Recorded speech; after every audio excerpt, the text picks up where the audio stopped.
El miércoles 12 de octubre, en la mesa al tú por tú de Proyecto Puente, dije que la obra pública no mejora la calidad de vida de las personas, no facilita las inversiones ni genera riqueza, al menos no para todos y para todas. Este video lo realizo para justificar un comentario en el que no se pudo profundizar porque no era el tema central del programa. Y antes de empezar, vale la pena ser claro y específico. Aclaración número 1. La explicación no se sustenta en la idea de la redistribución de la riqueza, tampoco en la explicación sin sustento que solo son repetidas o es repetida 1000 veces por políticos y editorialistas, propagandistas de los gobiernos, no importa que sean de izquierda o de derecha, todos dicen siempre lo mismo y no es verdad. Aclaración número 2. Lo que vas a escuchar aquí quizá no te parezca correcto, pero al final son solamente ideas, explicaciones y análisis que tienen como propósito comprender que muy posiblemente nos han tomado el pelo. ¿La obra pública ayuda a mejorar la vida de los ciudadanos de una nación? Vamos a verlo, pero en específico con una visión libertaria. Esa que coloca al individuo como el sujeto de derecho y que defiende la libertad de construir tu propio proyecto de vida sin que nadie se interponga mientras tú le permitas a los demás gozar de esa misma libertad. Comenzamos.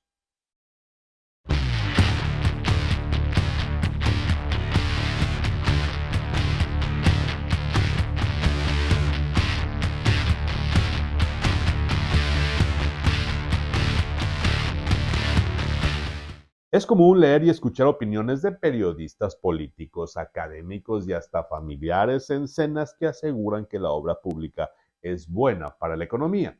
Se dice que cuando un gobierno destina dinero a la construcción, rehabilitación o prestación de algún servicio, la sociedad en general se verá impactada positivamente porque el dinero público se destina a actividades que benefician a un sector de la sociedad y para hacerlo se tienen que pagar salarios, realizar compras, adquisiciones que a la vez benefician a otro sector, de manera que el dinero se distribuye entre todos de forma eficaz.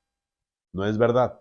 La primera razón, y que debería ser suficiente para entender que esas frases son falsas, radica en el financiamiento.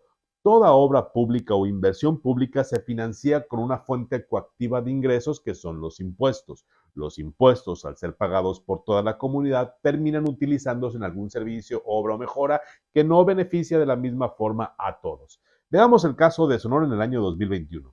Durante el 2021, el gobierno de México, el federal, obtuvo de sus habitantes 4.3 billones de pesos por cobros de derechos, impuestos y todos los mecanismos fiscales disponibles, es decir, por cobrar los impuestos como el impuesto al valor agregado, el impuesto especial sobre producción y servicios, impuesto sobre la renta, impuesto a consumos especiales, impuesto sobre automóviles nuevos por la actividad de explotación y extracción de hidrocarburos o el impuesto sobre espectáculos públicos y otras opciones más que tiene el gobierno federal para hacerse dinero. Ahora bien, Sonora aporta históricamente entre el 1.2 y el 1.3% de la recaudación total, que son como 55.900 millones de pesos. Las actividades productivas que realizamos los sonorenses, que incluyen trabajar como empleados o empleadas, las exportaciones, las importaciones, los armados, los ensamblados, la programación, las ventas minoristas, mayoristas, producción de bienes y servicios, agricultura, ganadería, minería, investigación, construcción y hasta el ambulantaje, los taqueros de Sonora. Todos le generamos al gobierno federal ingresos superiores a los 55.000 millones de pesos, pero no recibimos más que 45.000 en el 2021.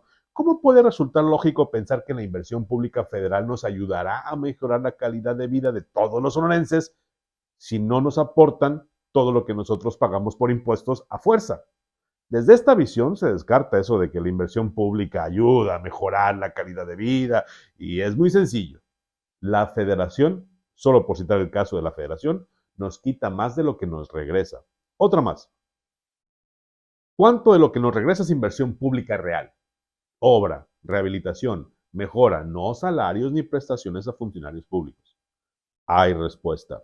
Según datos del Centro de las Finanzas Públicas de la Cámara de Diputados Federal, fueron alrededor de 7.500 millones de pesos, como la séptima parte. El resto es nómina, subsidios, apoyos, programas ya establecidos del gobierno federal. Mira, si es absurdo que la obra pública justifica que nos quiten 55.000 millones de pesos, es más absurdo que apenas te regresen una séptima parte. Entonces, así de fácil no dan las matemáticas, al menos no en obra pública. Ahora, Estas comparaciones seguramente me van a dar como resultado explicaciones más absurdas. Conrado, es que tú no entiendes. El recurso que se destina al consumo, servicios personales, es también una derrama que beneficia a toda la comunidad sonorense. Aquí es donde radica la mayor mentira de todas. Al menos en la explicación anterior había una séptima parte de verdad. Y mira, Frédéric Bastiat lo explica en un ensayo titulado Lo que se ve y lo que no se ve, que fue publicado en 1850, y es clarísimo el punto de los impuestos, donde expone que por cada pago de impuestos, el ciudadano se despoja de una parte de su riqueza, mínima o máxima, y todo se justifica con el pago al funcionario y la obra de gobierno. Pero Bastiat dice que eso es lo que se ve, mas lo que no se ve es que el ciudadano se despoja, se empobrece y no recibe un servicio equivalente a lo que paga, como sucede en un intercambio comercial común y libre. Los sonorenses pagamos 55 mil millones de pesos y aunque tenemos funcionarios federales, locales y estatales que reciben sus salarios y sus gastos con parte de este recurso, eso solamente lo beneficia a ellos. Los ciudadanos nos despojamos de la posibilidad de contar con mejores servicios o mejores productos, mejor calidad, una cerveza más si tú quieres para justificar el caso. Así dice parte del ensayo. Cuando un funcionario gasta en su beneficio 100 perras de más, esto implica que un contribuyente gasta en su beneficio 100 perras de menos, pero el gasto del funcionario se ve porque se efectúa, mientras que el contribuyente no se ve porque se le impide hacerlo. Cuando pagamos el impuesto sobre automóviles nuevos, quedamos con menos recursos para pagar el combustible de ese auto. Y al pagar el combustible de ese auto, nos quedamos con menos dinero por pagar el IVA y el IEPS. Todo ese dinero que pagamos para sostener la inversión pública no regresa de forma equivalente y no regresa en beneficio de todos nosotros, sino en beneficio exclusivo del funcionario, sus gastos y sus necesidades de operación. Solamente una séptima parte en obra pública, obra que quizá nunca te beneficie. Y ni siquiera estoy hablando de corrupción todavía, ¿eh? La otra idea, la inversión en obra pública nos hace más ricos porque promueve la inversión. Falso. Al menos los datos no lo exponen. Miren, son datos del Fondo Monetario Internacional, los que nos muestran el crecimiento del Producto Interno Bruto, que en México se mantiene más o menos en los mismos niveles desde 1996. Incluimos el periodo neoliberal y todo para que no se me agüiten los defensores del actual régimen. Ahora, veamos la inversión en obra pública en México en comparación con el PIB. Si la obra pública mejorara las condiciones económicas de una nación, cuando hay obra pública debería haber crecimiento económico, por ende del PIB. El PIB debería aumentar si cada año la obra pública se impulsa. Entonces, esto debería tener un incremento. No sería lo único que haría crecer el PIB, obviamente, pero si un gobierno gasta miles de millones de pesos en obra pública cada año y esa inversión hace crecer la riqueza y mejora la calidad de vida, como ellos dicen, entonces el PIB tendría que verse estimulado cada año y no parece así. Mira, esta es la inversión en obra pública tomando como referencia el Producto Interno Bruto, no son pesos ni dólares. Es la gráfica y esta se puede observar cómo tenemos épocas con grandes inversiones en obra pública aquí en México. Y mira qué curioso, durante el 2020 andamos en niveles iguales que en 1996 con referencia al PIB, no a la cantidad del dinero. La gráfica la encuentras en el portal proyectosmexico.gov.mx, te dejo el enlace en la descripción. Ahora bien, si en esta gráfica la inversión en infraestructura impactara la riqueza del país, se debería ver similar la gráfica de crecimiento del PIB, o al menos reflejado de alguna manera el crecimiento del PIB. Veamos ahora. Lo que puedes ver es que el PIB per cápita en México se mantiene igual desde 1998. Hemos caído, pese a la inversión en infraestructura, pero no somos más ricos que en 1995. Pero mira, ¿qué tal la recaudación como porcentaje del PIB en México? Esa sí que ha mejorado desde el 2012. Le damos más lana a los gobiernos y nuestra realidad económica no es mejor que el 1995. ¿Hay inversiones grandes en comparación con el 1995? Pues no, pero nos cuestan más los gobiernos que el 1995. ¿Estás empezando a entender por qué no somos más ricos? Y ahora, cierro con los programas sociales que seguramente estos sacarán la lágrima en la mejilla del que defiende la intervención política en la vida de las personas. Conrado, pero los programas sociales, el apoyo a los pobres, la redistribución de la riqueza.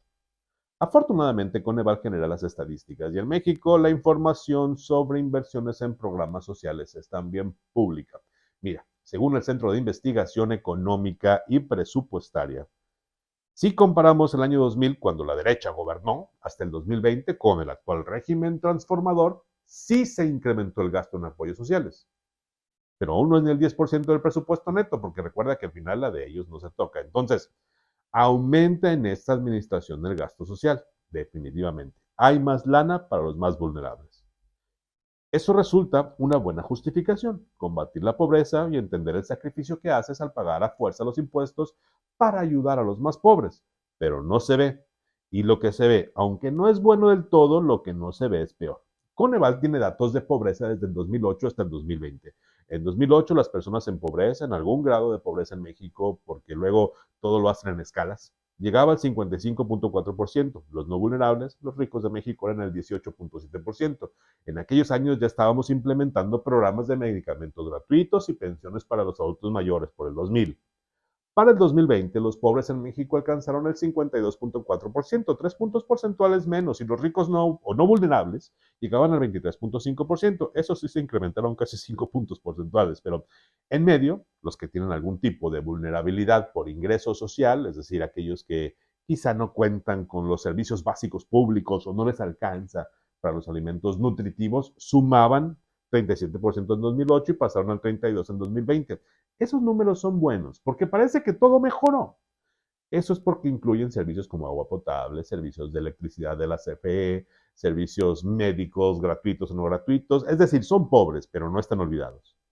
Pero cuando analizamos el ingreso, el dinero que ganan los mexicanos, la cosa cambia. En 2008 la población con ingresos inferiores a la línea de pobreza era del 49% y para el 2020 52.8%. Ahora, en el 2008 los que no ganaban suficientes para ser pobres, los que eran pobres extremos, eran el 16.8%, en el 2020 17.2%.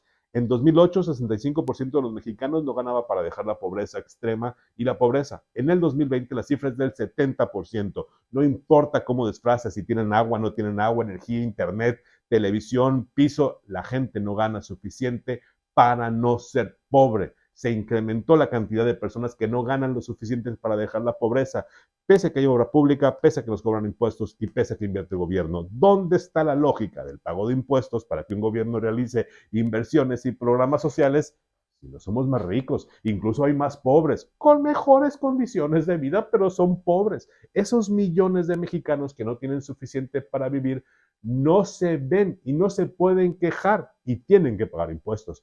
Claro que la lógica de los académicos, los políticos, como dice el Centro de Estudios Económicos, como dice la CEPAL, el Fondo Monetario Internacional, la ONU, necesitamos mejorar la recaudación en los países para combatir la desigualdad. Y eso es lógico, porque todos estos especialistas viven de cobrar los impuestos. Los becamos con impuestos, los contratamos con el dinero de los impuestos, pero ellos no trabajan ni pagan impuestos igual que nosotros.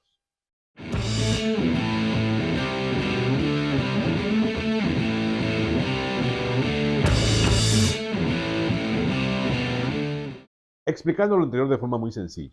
Cada vez que tú trabajas y recibes tu salario, cada vez que tú haces un esfuerzo y realizas alguna inversión en algún negocio, incluso cada vez que tú sales a vender chicles a la calle, goma de mascar a la calle, golosinas a la calle, para conseguir dinero para sobrevivir, tú estás pagando impuestos y esos impuestos se utilizan para mejorar tu calidad de vida. Al menos eso es lo que te dicen. Al menos esa es la promesa con la cual ellos te quitan el dinero por la fuerza. Si no lo pagas, vas a la cárcel. Incluso si no vas a la cárcel, no tienes opción para no pagarlos. Lo pagas al momento de depositar el dinero a cambio del producto o el servicio que tú recibes. Todo ese dinero que a ti te quitan por la fuerza se debe utilizar, dicen, en algo que te beneficie. Los números no demuestran que te beneficie.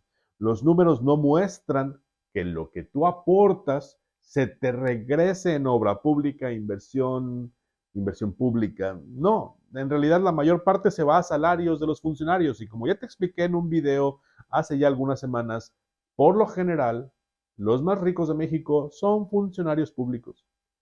De manera que cada vez que nosotros aceptamos la idea del beneficio social a través de los impuestos, justificamos que nos quiten parte de nuestra riqueza.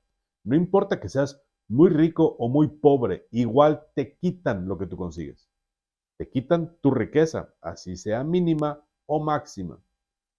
Y todo eso con la justificación de mejorar nuestra calidad de vida. No pasa. No ha aumentado el PIB, per cápita en México en 20 años. Si revisas, el salario promedio de México no ha cambiado en 20 años. Pero si le pones encima el tipo de cambio, la inflación y el poco crecimiento de este país, nada del trabajo de nuestra clase política nos ha beneficiado hasta hoy. Te podrá gustar o no el resultado. Podrás creer que esto es a causa de muchos años de robo de otras marcas de políticos. Pero llevamos ya más de 20 años sin cambio. Eso sí, celebremos que la gente pague impuestos. Cada quien.